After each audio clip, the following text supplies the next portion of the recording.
You know why we're doing this?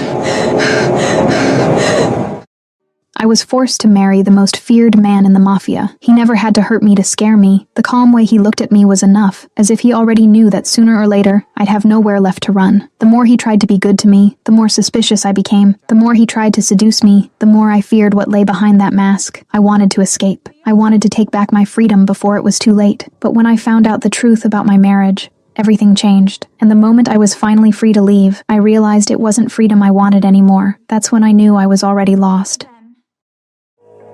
Hi, I'm Lena, and this story is just beginning. Chapter 1. Delivered.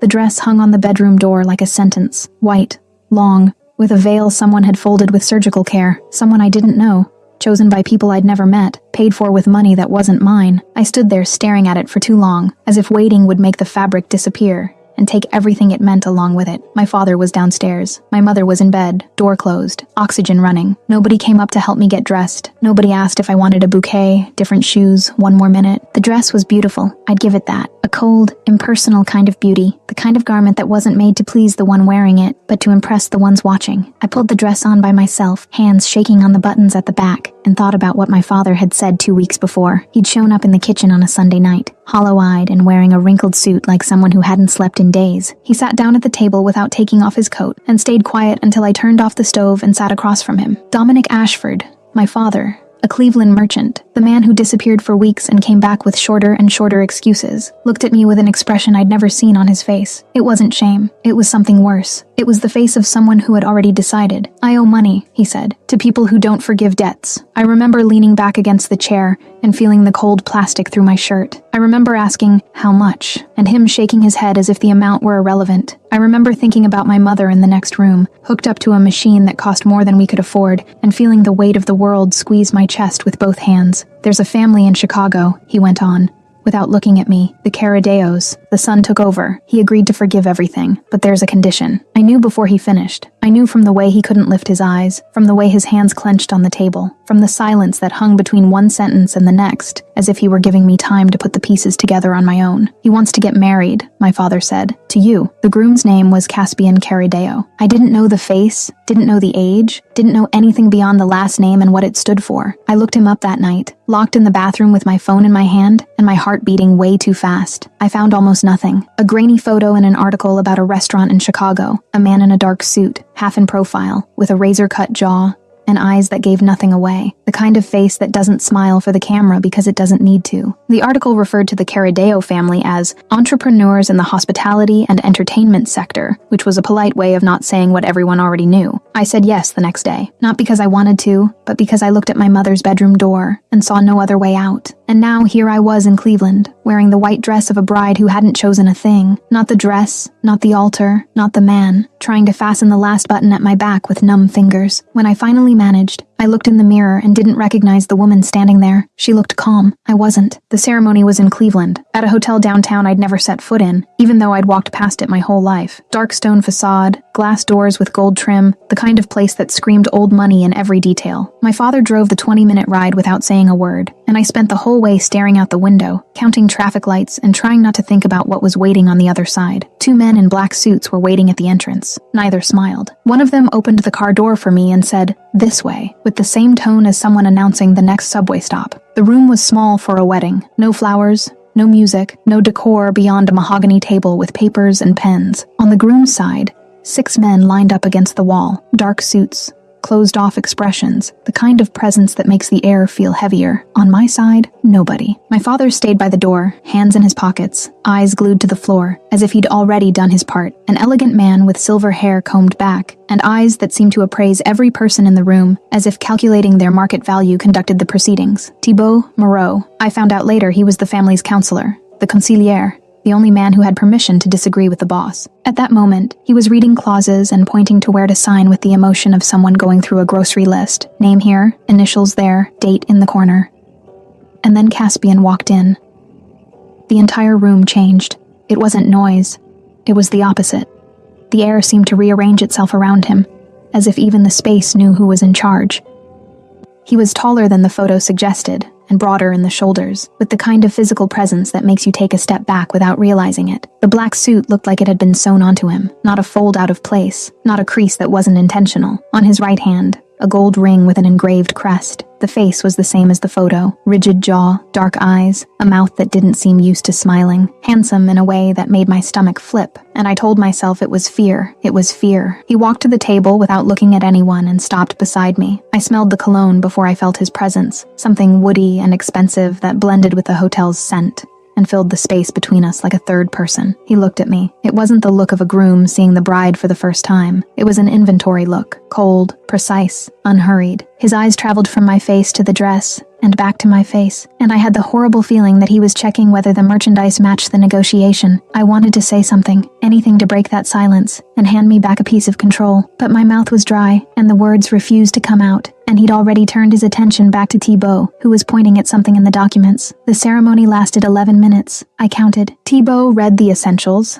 indicated the signature lines, and everything happened with the bureaucratic efficiency of a property transfer. When it came time to sign, my hand was shaking. The pen was heavy, black, with gold detailing, and the ink came out steady, which felt like a betrayal by my own body. Caspian signed after me. His handwriting was controlled and tilted to the right, no flourish, no hesitation, but the pen paused for half a second before touching the paper. So brief I only registered it later, when it was already too late to know what it meant. When Thibault gathered the papers, I thought someone would say something. Congratulations. Good luck. Any empty formality to mark the moment. Nobody did. Caspian tucked the pen into the inside pocket of his suit, adjusted his shirt cuff, and turned to me. The jet leaves in 2 hours, he said. The voice was deep and low, the kind of voice that doesn't need volume to be heard. Bring only what matters. Where to? I asked, and my voice came out smaller than I wanted. Chicago, he said, as if the word were obvious, and he left. Just turned and walked toward the door, and the 6 men in suits moved behind him as if there were an invisible thread pulling them all in the same direction. Thibault collected the folder, gave me a brief nod that could have been either a greeting or condolences, and followed the others. I stood in the middle of the empty room, ring on my finger and the bitter taste of ink on the tip of my tongue. My father appeared in the doorway. He opened his mouth as if he were about to say something, but I walked past him without stopping, because if I stopped I was going to cry, and I had promised myself I wouldn't give any of them the satisfaction of seeing me cry. Outside, a black car waited with the engine running. The man who opened the door was enormous, blonde, with shoulders too broad for his suit, and an expression so blank it looked carved from stone. He didn't say good morning, didn't say congratulations, didn't say anything. He opened the door and waited with the mechanical patience of someone who does it 20 times a day. Later I'd find out his name was Stellan, Caspian's right-hand man, Norwegian,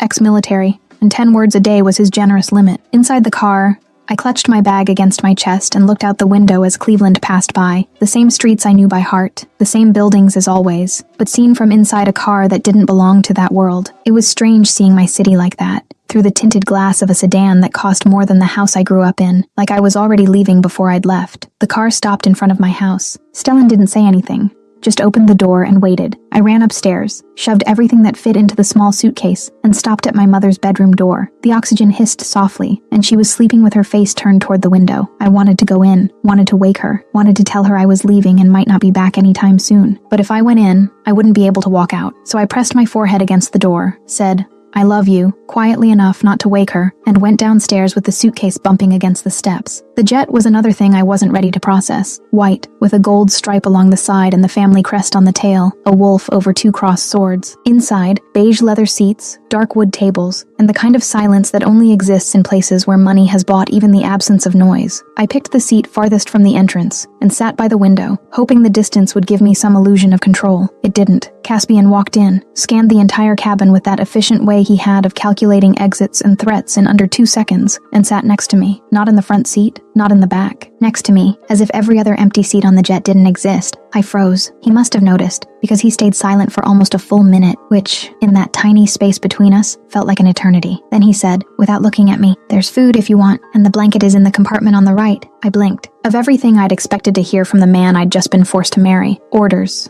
threats, indifference. Instructions on where to find the blanket were not on the list. The sentence was so out of place that I blurted out before I could stop myself. "Are you giving me the in-flight safety briefing?" He turned his head toward me. The dark eyes locked onto mine with an intensity that made me want to shrink into my seat, but the corner of his mouth, the right corner, to be exact, moved. It didn't quite become a smile. It was the ghost of one, a hint that somewhere beneath that layer of ice, there was something that recognized humor. "The seatbelt's automatic," he said, "but if you need help, Stellan's in the front cabin." I didn't know if that was a joke or a literal piece of information. With him, I suspected the two things were the same. I turned to the window and watched the clouds form beneath us as the jet climbed, and thought, with a cold, terrifying clarity, I married a stranger, and I'm on a plane with no idea where I'm going. The rest of the flight passed in silence. Caspian opened a folder of documents and spent the next hour and a half reading, annotating, and signing papers with the same relentless focus he seemed to apply to everything. I tried to sleep, but every time I closed my eyes I felt him next to me, the body heat, the sound of his controlled breathing, the dry scratch of the pen on paper, and my nervous system refused to shut down. It was like trying to sleep next to a controlled fire. The key word being controlled, because I had absolutely no guarantee it would stay that way.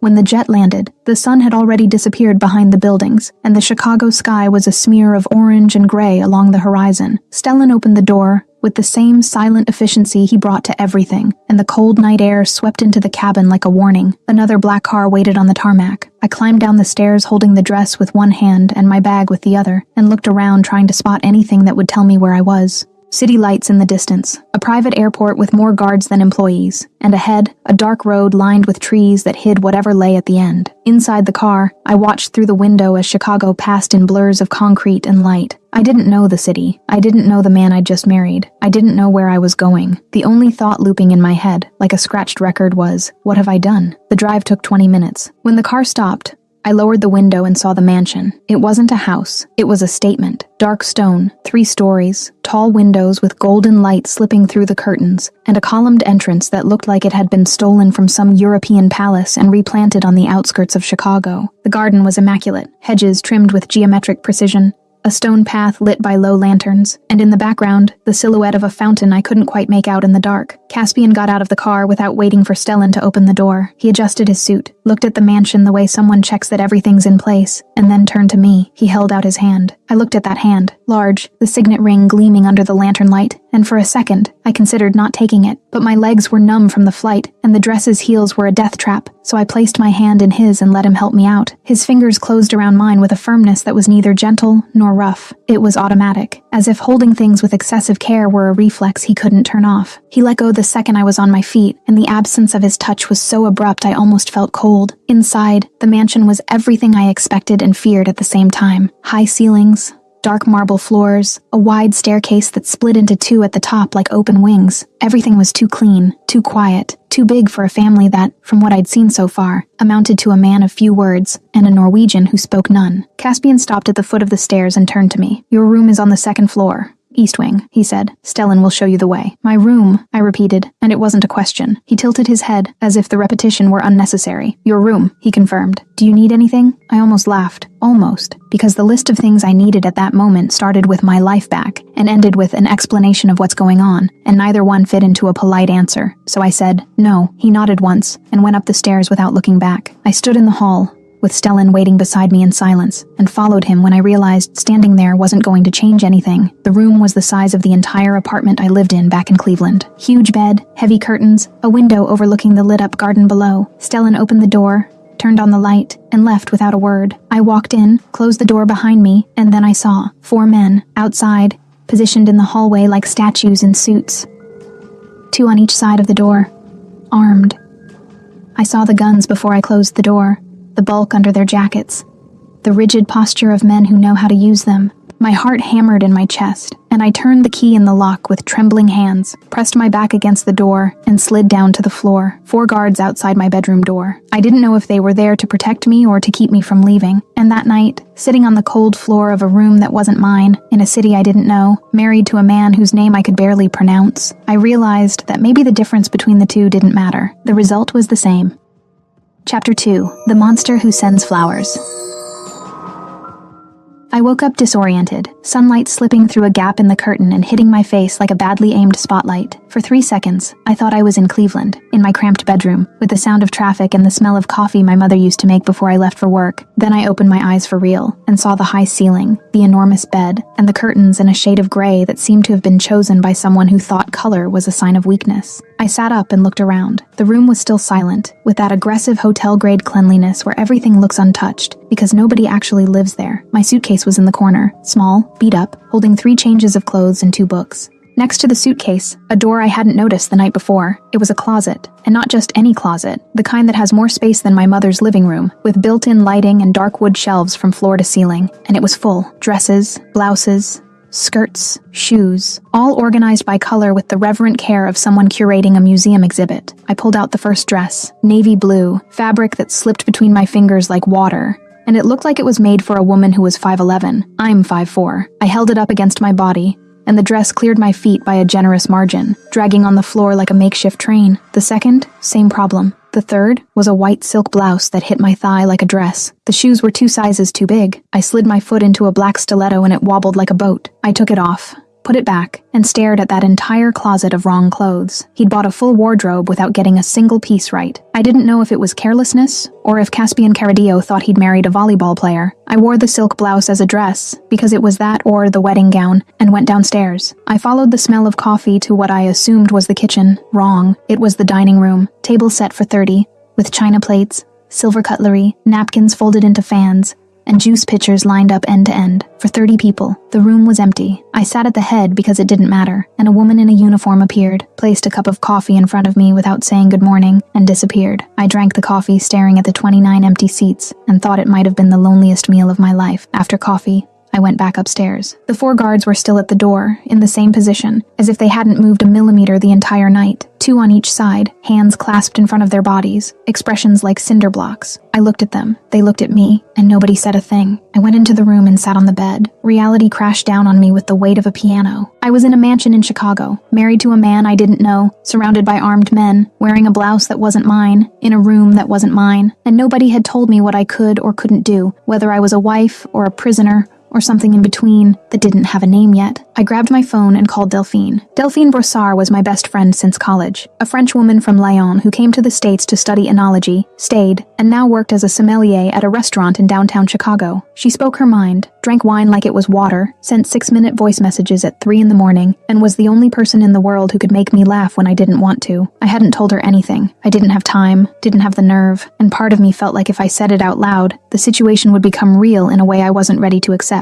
She picked up on the second ring. "Sarah, I called you 3 times yesterday. You disappeared. You okay?" I opened my mouth, closed it, opened it again. "I got married," I said. The silence on the other end lasted 4 seconds. "You what?" "I got married, Del. Yesterday, in Chicago, to a man I don't know. Serafina Ashford," she said, and I could tell from her tone she'd gone from shock to fury in record time. "If this is a joke, I'm coming over there and killing you myself. If it's not, I'm coming over there and killing him. Either way, I'm coming." I told her everything. The father, the debt, the 11-minute ceremony, the jet, the mansion, the guards. Delphine listened with progressively louder sounds of outrage. A quiet, "No, here, you're kidding there," a mon dieu that cut through the phone like a slap. When I finished, she was quiet for a stretch that, coming from Delphine, was alarming. "Let me get this straight," she said slowly. "You married a mobster. You're locked in a mansion. There are armed guards outside your bedroom door, and you're telling me this over the phone like it's a routine update? Is this a movie or am I drunk? Neither. Sarah, I swear on everything I love I'm coming over there even if I have to break down the gate. Send me the address." "I don't know the address, Del. I don't even know what neighborhood I'm in." She let out a string of words in French that I didn't understand, but the tone was self-explanatory. Then she took a deep breath and said, "Okay, listen, I'm going to find out where you are. I'm coming, and we're going to figure this out. You're not going through this alone, you hear me?" My eyes stung, but I didn't cry. I thanked her, hung up, and stared at the ceiling with the phone pressed against my chest. Then I opened my contacts and hovered my finger over my mother's name for nearly a minute. I called. The nurse answered. Donna, the same tired voice as always, and said she was stable, that the oxygen had been adjusted that morning,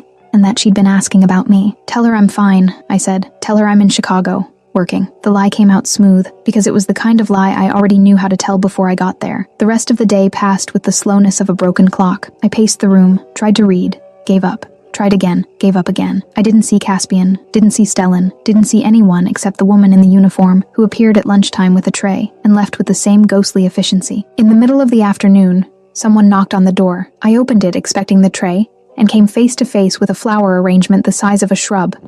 White lilies, dozens of them, mounted in a black vase with black ribbons at the base. The arrangement was solemn, fragrant, and flawless, and it looked, with striking accuracy, like a funeral arrangement. I stared at those flowers and felt a nervous laugh climb up my throat. He'd sent funeral flowers. The head of a mafia family, the owner of a mansion with more guards than furniture, had sent an arrangement that looked like it belonged at the wake of an Italian great-aunt. I went to the door. The 4 guards stared at me with the usual expression, none. But Stellan was there too, standing beside them with a tablet in his hand, and the upright posture of someone born in military formation. "Who sent the flowers?" I asked. Stellan looked at me with the most expressionless blue eyes I'd ever seen in my life. "Mr. Corradeo. He requested beautiful flowers." I looked at him, looked at the arrangement behind me, looked at him again. "Tell him I'm alive. Not being laid to rest." Stellan blinked once.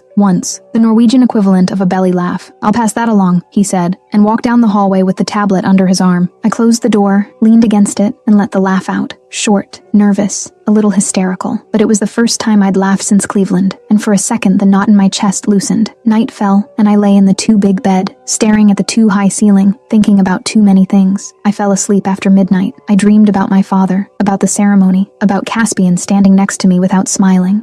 I woke up all at once, heart racing, breath caught, hair stuck to my forehead.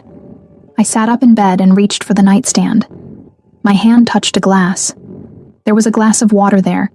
Thick glass, filled halfway, with a bead of condensation running down the side. It hadn't been there when I went to bed. Beside it, folded in half with precision, a piece of heavy paper with a line in black ink. I picked up the paper and tilted it toward the moonlight. "Drink the water. The nightmare will pass." The ink was steady, but looking closely I saw what appeared to be a crease in the paper, as if he'd folded it, unfolded it, and folded it again before deciding to leave it. As if writing 3 words had taken more than one try. I knew that handwriting. I'd seen it signing the documents that sealed my fate. Someone had come into my room while I slept, made it past the guards, opened the door, placed a glass of water and a note, and left without waking me. And that someone was the same man I'd been trying not to think about since the jet landed. It wasn't gentle, not exactly. It was functional. Drink the water. The nightmare will pass. Direct, almost cold. But he knew I'd had a nightmare, which meant he'd been awake, which meant he'd been paying attention. I drank the water. I tucked the note into the nightstand drawer without knowing why. I lay down and stared at the ceiling until sleep came back, and the last thought I had before closing my eyes was that, of all the fears I'd carried with me from Cleveland, the most dangerous one wasn't the armed man on the other side of the door. It was the glass of water on the nightstand. The next morning I went downstairs expecting the same table set for 30, and the same empty chair. The table was there. The 30 places were still there. But in the chair across from mine, Caspian was sitting. He was holding a coffee cup with his right hand, the signet ring gleaming under the window light, and reading something on his phone with the attention of someone decoding a war treaty. The dark suit, the shirt buttoned to the second-to-last button. He looked so perfectly put together at 7 in the morning that I felt an irrational flicker of irritation, considering I was standing there in the wrinkled silk blouse with my hair in a bun that defied gravity. He looked up when I stopped in the doorway. He didn't say good morning. He didn't smile. He just looked at me with that intensity I still didn't know how to read. I sat down, pulled the coffee cup toward me, and took a long sip. He didn't go back to reading. He was watching me, still, with the patience of someone who could wait as long as it took. And there, beneath that gaze that weighed like lead, I felt something shift inside my chest. It wasn't fear. There was still fear, plenty of it, but there was something else alongside it, warm and unsettling, that settled beneath my ribs and refused to leave. And I realized, with a sting that scared me, that what I felt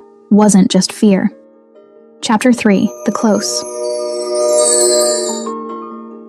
Too Close breakfast with Caspian lasted 12 minutes. I know because I counted. It was the second time I'd timed something related to him, and the pattern was starting to worry me. During those 12 minutes, he drank coffee, read something on his phone, and looked at me 4 times. I drank coffee, ate a tasteless piece of toast, and pretended I didn't notice any of the 4 times. He left without saying goodbye. He stood up, adjusted the button on his suit with that automatic gesture I already recognized, and walked to the door. At the threshold, he stopped and half-turned in my direction. "The clothes are being replaced." "What?" "The clothes in the closet. They were the wrong size. They're being replaced today." And he left, without waiting for an answer, without apologizing, without explaining how he knew. I sat there staring at the empty doorway, with the toast suspended in midair, and thought 2 things at once. Someone had reported the closet disaster, and he cared enough to fix it. I didn't know which one bothered me more. I spent the morning exploring the mansion with the 4 guards trailing me at a distance, like shadows in suits pretending they weren't there. On the ground floor, besides the imperial dining room, there was a living room nobody used, a study with a door that was always closed, and a professional kitchen with marble countertops. On the second floor, the west wing was off limits. One of the guards materialized in front of me when I tried to turn down the hallway and shook his head once, but it was at the end of the east corridor that I found the library. The door was ajar. ajar. I pushed it open and the smell hit me first. Old paper, leather, and wood. That scent of books that haven't been touched long enough to develop personality. Floor-to-ceiling shelves on every wall, a wooden ladder on rails, and in the center, 2 dark leather couches and an armchair around a low table. Novels,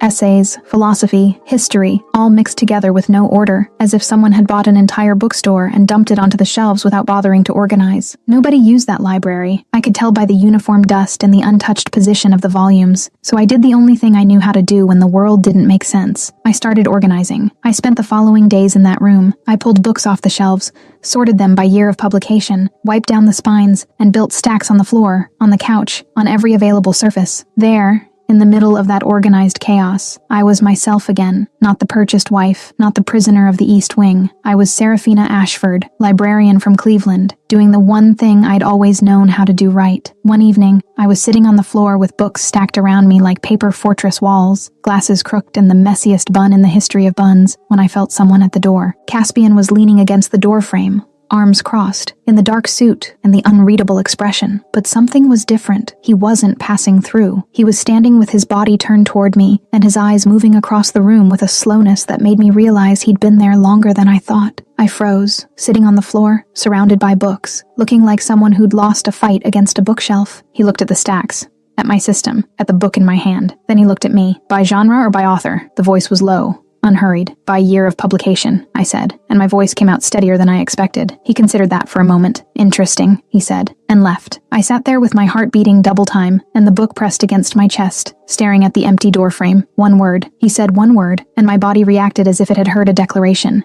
I didn't know if it was the tone, the weight of his gaze, or the fact that, of everything he could have said, he chose the one question that showed he recognized what I was doing. The following evening, Caspian's second gentle disaster happened. I went downstairs for dinner and found the room transformed. The table that had been set for 30 now had 2 places, one across from the other, with lit candles, crystal glasses, linen napkins, and 3 waiters positioned along the wall like soldiers awaiting orders, for 2, with 3 waiters. I stopped in the doorway and almost went back upstairs. The scene looked like a marriage proposal staged by someone who'd never seen a marriage proposal and researched it on the wrong website. The excess was so sincere, it hurt. Caspian was already seated. Dark shirt, no suit for the first time, which, on him, was the equivalent of being in pajamas. The rolled-up sleeves revealed his forearms, and I looked away too quickly. I sat across from him. The waiters moved in sync, pouring water and adjusting cutlery with the precision of a rehearsed choreography. Then, silence. 2 full minutes, with the candles flickering between us like embarrassed witnesses. He held his glass without drinking. I held my napkin without knowing where to put it. I couldn't take it. You know, dinner for 2 requires conversation, right? He looked at me, blinked, as if the information were new. Go ahead, he said. About what? Whatever you want. I looked at him, at the candles, at the 3 waiters, and said the first thing that came to mind. What kind of flowers aren't funeral flowers? Caspian went quiet, considering the question with the same seriousness he probably brought to multi-million-dollar negotiations.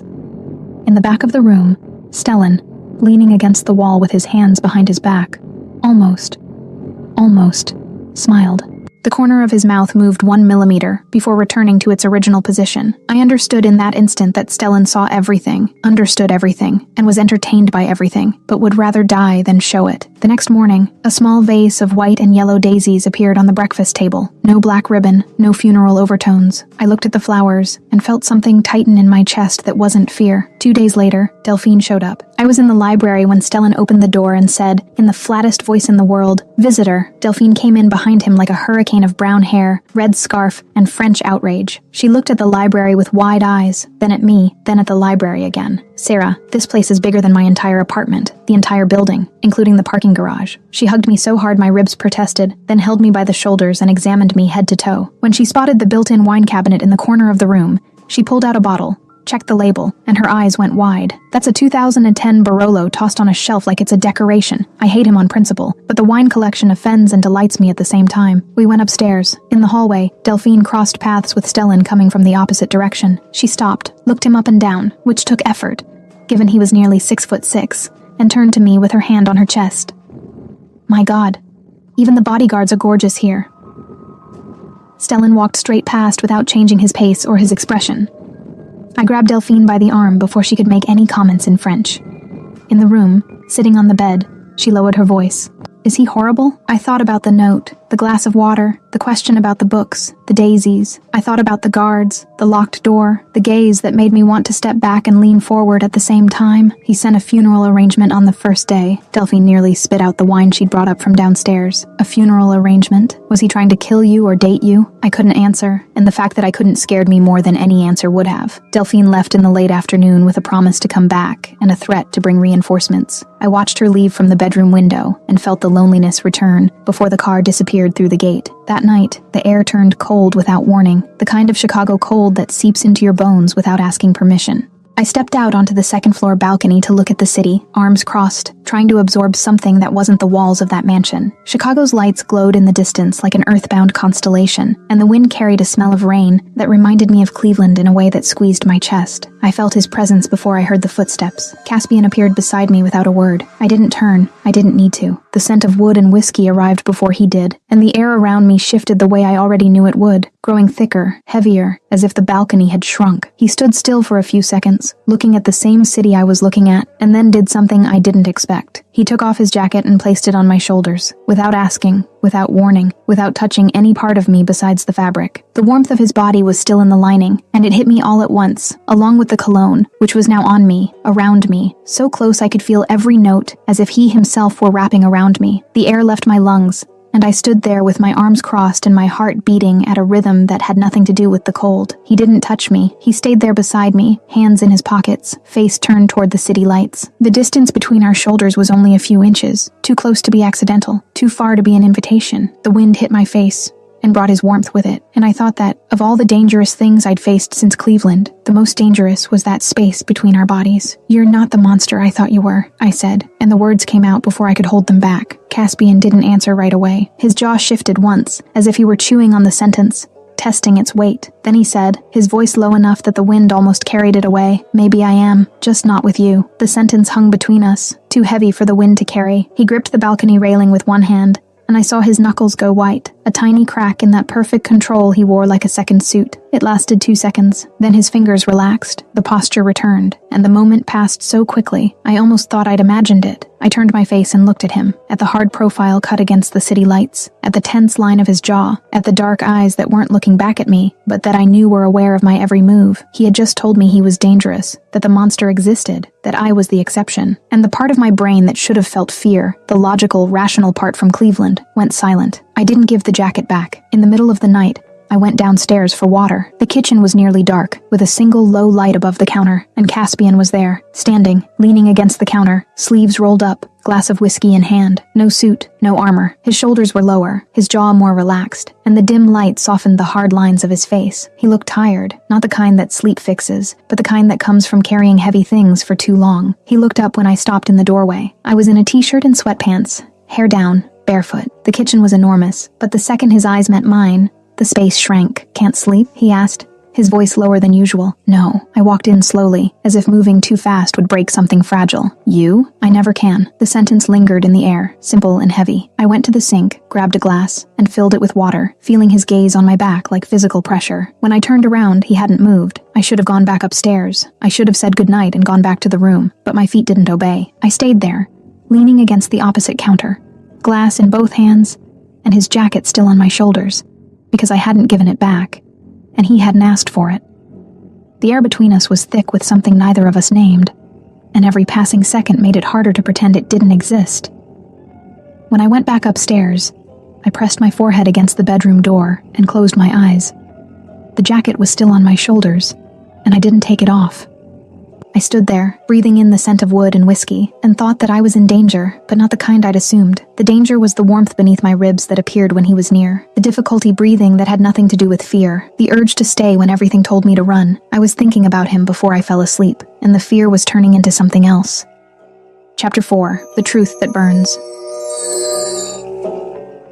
The days passed, and the distance between us shrank without either of us planning it. Caspian stopped sending Stellan. He started showing up in person, without warning, as if testing how close he could get before I pulled away. One morning, I was in the backyard garden sitting on a bench near the fountain, book in my lap and a coat too thin for the cold. I sneezed, hard, the kind that shakes your whole body. I wiped my nose with the back of my hand and went back to the book. 20 minutes later, Caspian came down the stone path with his usual long stride, carrying a heavy coat over his arm and a steaming cup in his hand, with the expression of someone executing a high-priority military mission. He stopped in front of me, held out the coat, and set the tea on the bench. I looked at all of it and said, I sneezed. I didn't faint. You're red, he said, as if that settled the matter. Because it's cold. Then the coat makes sense. I opened my mouth and realized I had no argument. I put on the coat, which was too big and smelled like him, and picked up the tea. Caspian looked satisfied in an almost imperceptible way. His shoulders relaxed 1 millimeter, his jaw unclenched half a degree, and left without another word, hands in his pockets, walking like someone who'd just resolved a matter of state. One evening, I was reading on the library couch when he came in and sat in the opposite armchair with a hardcover. After 20 minutes, I noticed he hadn't turned the page once. I knew because I'd been watching, and the fact that I was watching was already a problem. I needed another book from the top shelf. I stood up, stretched my arm, and couldn't reach it. Before I could grab the ladder, I felt the warmth behind me. Caspian had stood up without a sound, reached over me, and grabbed the book. When he lowered it to hand it to me, his fingers touched mine. The world stopped. The contact was minimal, fingertips against fingertips with the book between us, but I felt that touch travel up my arm and settle in the center of my chest, like an electric current. Neither of us let go of the book. He was too close enough for me to see the variations of shade in his dark eyes, to feel the warm breath of whiskey and mint. He looked at my mouth. I looked at his. Nobody moved. The space between us was shrinking as if its own gravity were pulling one toward the other. The door opened. Mr. Carideo, T-Bolt needs you. Caspian closed his eyes for half a second, jaw locked, slow breath through his nose, fingers tightening on the book before releasing it, and left without a word. I stood there with the book pressed against my chest and my heart in my throat. The next morning, T-Bolt Moreau knocked on the library door. 2 spaced, formal knocks. He walked in with his usual elegance, gray suit, and a brown leather folder in his hand, but his expression was different from every other time I'd seen him. It wasn't calculation. It wasn't efficiency. It was the face of someone who'd made a decision against his own nature, and still didn't know if he'd done the right thing. Serafina, he said, and it was the first time he'd used my name. He closed the door behind him and stood still for a moment, his hand still on the handle, as if giving himself one last chance to back out. Then he walked to the coffee table and set the folder down. Caspian doesn't know I'm here, he said, before opening it, and if he did, it would probably be the last thing I ever did in this house. But I've worked for this family for 32 years, and the one rule I've never broken is, don't destroy the people inside. He looked at me with those eyes that calculated everything, but for the first time there was something more, something that looked against everything that man stood for, like remorse. You're inside now, and you deserve to know what you walked into. He opened the folder. Contracts, receipts, bank transfers. I sat down and started reading, and with every line the ground felt less solid. There was no debt. My father had never owed anything. There was no collection. No threat. Dominic had gone to the Carideo family on his own and offered his daughter in exchange for money, $250,000. The amount was right there, in black ink, followed by the crooked signature I recognized from the birthday cards of my childhood. Does Caspian know? I asked, my voice hoarse. T-Bolt looked at me with those eyes that calculated everything. From the beginning, I left the library without looking at him. I went down the stairs,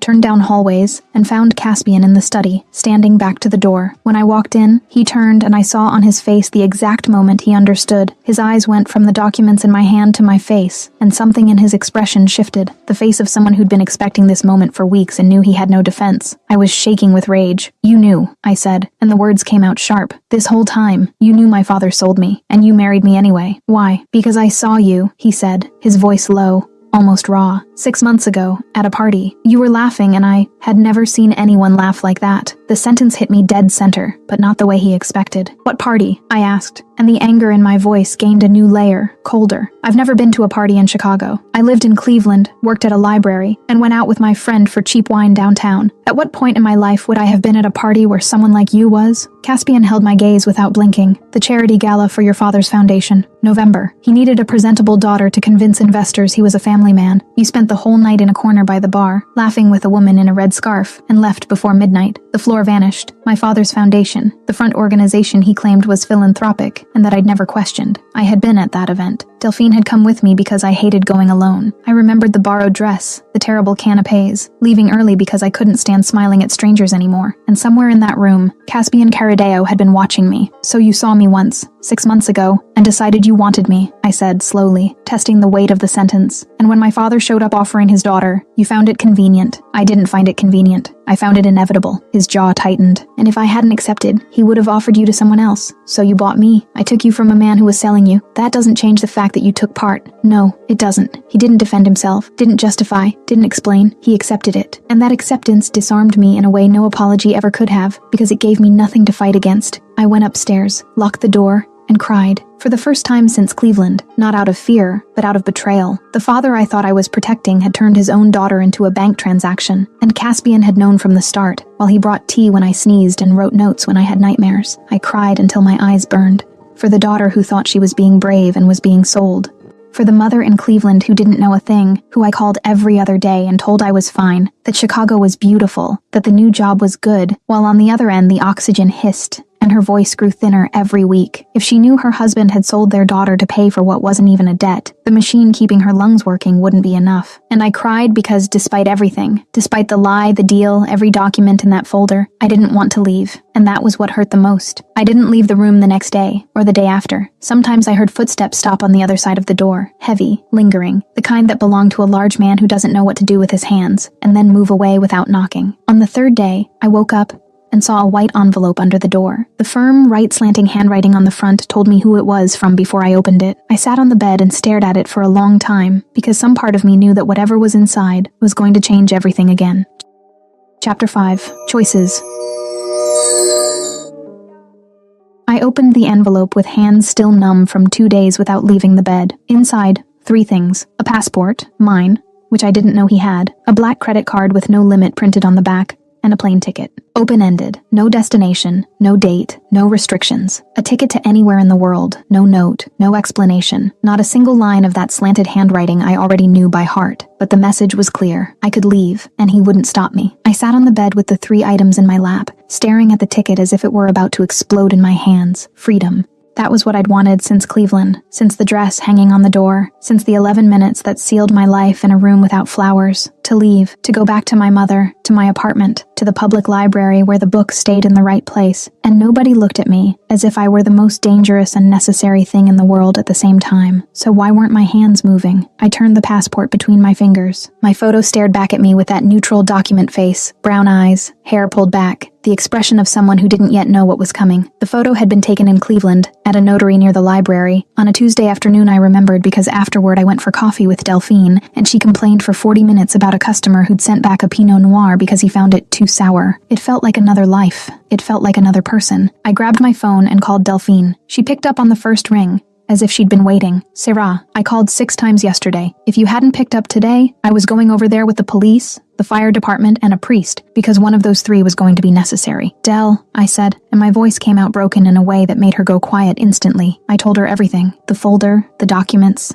the father, the $250,000, the lie that had propped up my entire life in Chicago like a rotten foundation under a house I thought was solid. I told her about the confrontation in the study, about Caspian's face when he said, "No, it doesn't," about the 2 days locked in the room staring at the ceiling while I tried to piece together a story I thought I knew, and I told her about the envelope. Delphine listened in silence. For the second time in her life, and both times had been because of me, she had nothing to say. I heard her breathing on the other end, controlled, and pictured the serious face she made when something was too big for a quick answer. The loud Delphine, the Delphine of 6-minute voice messages, the Delphine who had an opinion about everything before you finished your sentence. That Delphine was silent, and that scared me more than anything she could have said. After a stretch that felt elastic, she spoke. "I'm not going to tell you what to do." Her voice was steady, stripped of the usual humor, without the sarcasm I knew like a second language. "But I'll tell you one thing. The guy sent you a funeral arrangement because he doesn't know how to buy flowers. He got you clothes in the wrong size because he'd never paid attention to any woman before. He put 4 guards at your door because he thinks protecting is the only form of love he knows." She paused. "And now he's given you a passport and a ticket to anywhere in the world. He's letting you go, Serafina. And something tells me that's the hardest thing he's ever done." The words kept circling in my head like pieces of a puzzle I refused to assemble, because assembling it meant seeing the full picture, and the full picture was terrifying. "What if I stay, Del?" I asked quietly. "Then you'll know you chose, and choosing is different from being sold." I hung up and stared at the passport, the card, the ticket. I thought about my mother in Cleveland, the oxygen running, the small room that smelled of medicine and longing. I'd called her the night before, from the bedroom floor, my voice controlled enough that she couldn't tell. She told me the neighbor brought soup, that the new nurse was nice, that she missed my messy hair in the morning. I said I'd be back soon. I didn't know if it was true, and now, holding the ticket that could take me to her in a few hours, I needed to decide whether soon meant today or something else. I thought about my father, about the crooked signature on the documents, about his face that Sunday night in the kitchen, the face I thought was desperation, and now knew was calculation. I thought about how I'd spent weeks believing my sacrifice meant something, that the daughter who said yes was saving the family, when in truth the family was the one destroying her. And I thought about Caspian, not his words. I already knew those, had already turned them over from every angle, had already tested them against the rage and seen that they held. I thought about his hands. Hands that brought tea the way someone delivers ammunition, that wrote notes the way someone signs orders, that sabotaged bookshelves the way someone sets an ambush just to be in the same room as me. Hands that knew how to hurt and chose not to touch me. Hands that held a glass of water and placed it by my bed as if taking care of me were a covert operation no one could know about. Not even me. He was dangerous. I never doubted that. But his danger wasn't what I thought. I got out of bed, washed my face, put on clean clothes, tied up my hair, and went downstairs. The mansion was quiet in the way I already knew, the heavy silence of a place too big with too few people. I passed the empty dining room,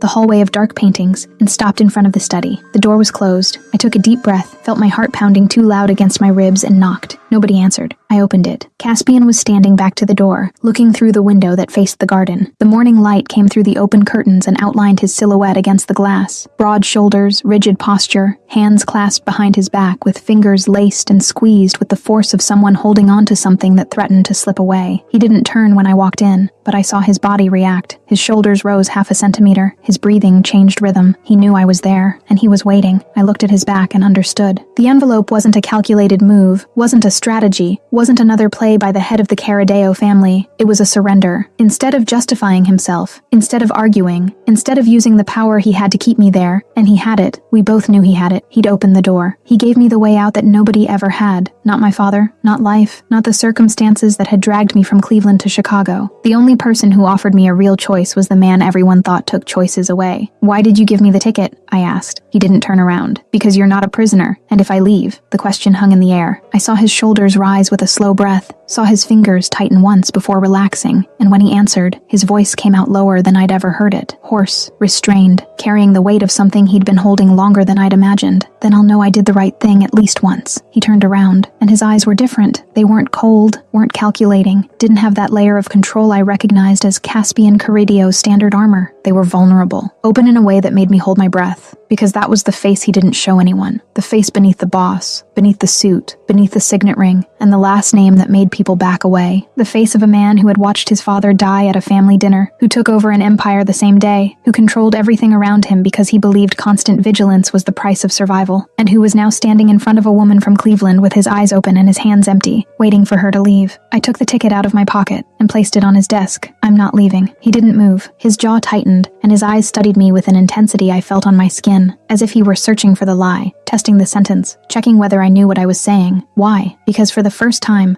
someone gave me the choice to go, and I'm choosing to stay. Caspian closed his eyes. 1 full second. I counted, because by this point, counting his seconds was a reflex I couldn't control anymore. When he opened them, there was something there that hadn't existed before. Relief, gratitude, and something fierce he couldn't hide, glowing behind his dilated pupils like a flame someone had tried to put out and failed. His mouth moved as if it wanted to say something, but no words came out, and I realized that was the kind of silence that says more than any sentence. The silence of a man who had just received the only thing he wanted and didn't know what to do with it. Night fell differently that day. The weight I'd been carrying since Thibault's documents hadn't disappeared, but it had changed shape. It was no longer a rock on my chest. It was something I held with both hands, knowing it was mine and that I'd chosen to carry it. I went to the library. Their place. That was how I already thought of it, without noticing when the library had become their place. I sat on the couch, picked up a book, and opened it to the marked page. The house was quiet, and the lamplight drew warm shadows on the shelves. He came in without knocking. I felt it before I saw it, the air shifting, the temperature rising half a degree, his presence filling the space the way it always did. He stopped at the door, looked at me, and walked to the armchair. But he didn't sit. He stood there, hands in his pockets, watching me with that intensity I no longer pretended not to notice. "You reorganized the poetry section," he said. "It was in the wrong place, mixed in with the essays. I know. I put it there on purpose." I looked up from the book. "Why?" "So I'd have a reason to come here when you came to fix it." The sentence hung between us, simple and devastating. He had sabotaged the organization of his own library to have an excuse to be in the same room as me. Caspian Caradeo, the man who silenced restaurants, who commanded an entire family, who wore control like a second skin, needed an excuse to be near me, and he'd just admitted it out loud, standing in the middle of the library, hands in his pockets, wearing the expression of someone who didn't know if he'd just handed over a weapon or a declaration. He sat on the couch, not the armchair, the couch, next to me, not pressed against me, but close enough for me to feel the heat. The conversation started slowly, the way all of ours did, short sentences and long pauses that kept getting shorter, until the words flowed on their own. The book I was reading, the Cleveland Library, him never being able to sleep. Small things that meant more than they seemed. At some point, the air changed. It grew thicker, warmer, charged with the tension that had followed us since day one. He turned toward me. He raised his hand slowly, as if giving me time to pull back, and touched my face. His fingers rested on my cheek, with a lightness I didn't expect from hands that size. His thumb tracing the line of my jaw, with the slowness of someone memorizing every detail by touch. It was the first time he'd truly touched me. Not to hold, not to protect, not by reflex, just to touch. His skin was warm against mine, and I held my breath as I felt that contact spread through my body like liquid heat. "If you ask me to stop," he said, his voice so low I felt it more than heard it, "I'll stop." I didn't ask. He kissed me, slowly at first, with the restraint of a man who'd spent weeks holding himself back, and didn't trust himself not to move too fast. His mouth was warm and firm against mine, and when his lips parted, I tasted whiskey, and something sweet I didn't expect, and the last thread of resistance I'd still been holding on to unraveled. His hands traveled from my face to my neck, to my shoulders, to my waist, tracing a slow path that mapped my body with the precision of someone memorizing every curve. I grabbed the front of his shirt and pulled, feeling the taut muscles beneath the fabric, and he responded with a low sound against my mouth that made me lose track of where I ended, and he began. The kiss shifted. The restraint gave way to an urgency we'd both been holding back for weeks, and his hands tightened on my waist with a possessiveness that should have scared me, but made my entire body respond. He laid me down on the couch with one hand on the back of my neck, and the other firm on my waist, bracing his own weight on his arms so he wouldn't crush me. His mouth moved to my neck, and I felt warm lips tracing a line from my ear to my collarbone, slow and deliberate, while I arched my back and gripped his shoulders hard enough to feel every muscle tense beneath my hands. He was big. His body covered mine like a warm shadow, and I felt the weight, the heat, the pressure of his chest against mine, and instead of feeling trapped, I felt anchored. The clothes came off slowly. He removed my blouse with care and his own with impatience, and when skin met skin for the first time, I gasped against his neck. He was warm in a way that seemed to radiate, and his hands traveled over my ribs with fingers spread wide, as if he wanted to feel as much of me as possible at once. I ran my hands over his chest, over the thin scars I could feel but couldn't see in the dark, over the broad back that contracted with my every touch. When he positioned himself between my legs, he stopped. His eyes found mine and stayed there, dark and open, seeking permission with a seriousness that made me understand that this man, the man the entire world feared, was asking me to trust him. I placed my hand on his face and nodded. He entered me slowly, jaw clenched with the effort of holding himself back, and I felt every inch as if he were rewriting something inside me I hadn't known was broken. The rhythm was his, slow, deep, deliberate. He moved with contained precision, but I could feel the cracks underneath, the breath that faltered, the fingers that gripped my waist too hard, the low, rough sound he let out against my neck when I dragged my nails down his back. I panted against his skin as the tension built in waves, each one stronger, each one closer to the edge, and when I said his name, quietly, split in half, he closed his eyes and quickened the pace without losing the depth. The world shrank to that couch, to that body over mine, to the heat that wrapped around us like a living thing. The sentences in my head grew shorter, from complete thoughts to fragments, from fragments to sensations, from sensations to a single point of pressure that climbed and climbed until I couldn't hold on anymore. I shattered with my whole body, gripping his shoulders, and he followed with a deep thrust and a sound against my mouth that vibrated on my lips. We stayed there. He didn't pull away. He stayed heavy and close, hand on the back of my neck, warm breath on my neck. I was lying with my head on his chest, listening to the heart I thought didn't exist, beat too fast beneath his ribs, and I thought that there, in the messy library, on the couch full of books, with the smell of him on my skin, and the warmth of him around me, was the first place that had felt right since Cleveland. He ran his fingers through my hair with a slowness that contrasted with everything that had just happened, and said almost inaudibly, "I saw you laughing and thought that, if I could have one thing in life, it would be that." I looked at him, at the open, vulnerable face he only showed when he thought no one was watching. Then make me laugh. He almost smiled. The right corner of his mouth lifted 1 millimeter. His dark eyes shone with something I'd never seen there before, and I knew that half smile was the most Caspian Caradeo knew how to give, and it was the most beautiful thing I'd ever seen. We stayed in the library until sleep came. At some point he got up, grabbed the jacket he'd tossed on the armchair, and placed it over my shoulders with the same automatic gesture of care I already knew. The gesture he made without thinking, without asking, without expecting anything in return, as if protecting were the language his body spoke when his mouth couldn't. I wore the jacket and went upstairs with him, not to my room in the East Wing, to his room in the West Wing I'd never set foot in. The guard stepped aside without a word, and I entered a space that was his in every detail. Dark, organized, smelling of wood, with the curtains open to the Chicago sky. He pulled me into bed with the ease of someone who'd been doing it for years, and I fell asleep with my head on his shoulder and my hand on his chest, feeling his heartbeat slow to a calm, steady rhythm that rocked me to sleep. The next morning, I woke up wearing one of his shirts as pajamas, and the side of the bed still warm from where he'd gotten up. On the nightstand, a glass of water and a note, the firm handwriting, tilted to the right, that I already knew by heart. Breakfast at 8. The table is set for 2. I smiled. I put on his shirt, which was too big and smelled of wood and whiskey, and went downstairs. He was at the table, coffee in one hand and phone in the other, and when he saw me in the doorway, hair down, barefoot, wearing his shirt, his eyes darkened in a way that made me blush to the roots of my hair. I sat across from him. The table was set for 2, just 2, and for the first time since I'd arrived at that mansion, the other 28 places weren't there. I drank my coffee looking at him, and thought that choosing to stay had been the most terrifying decision of my life, not because he was dangerous. He was, and I knew he was, and part of me suspected he always would be, but because staying meant accepting that this man, restrained, broken, fierce in ways I was still learning to map, was mine. And I was his, and that this choice came with a weight I still couldn't measure. His world was dark. The people around him carried guns and secrets. His last name opened doors most people didn't even know existed, and closed others I might need. I had chosen to stay, and staying meant walking into that world with my eyes open, without my father's lie as an excuse, without the fake debt as a chain. I was there because I wanted to be, and knowing that was the most liberating and most terrifying thing I'd ever felt. Caspian looked up from his phone and watched me over his cup. He didn't say anything. He just looked at me, with that intensity I no longer tried to escape, and I saw at the bottom of those dark eyes the same question I carried. Is it worth the wait? I took another sip of coffee, and stayed. Lena here. That wraps up book 1, and I've already finished book 2. You can get access to it for a really small fee.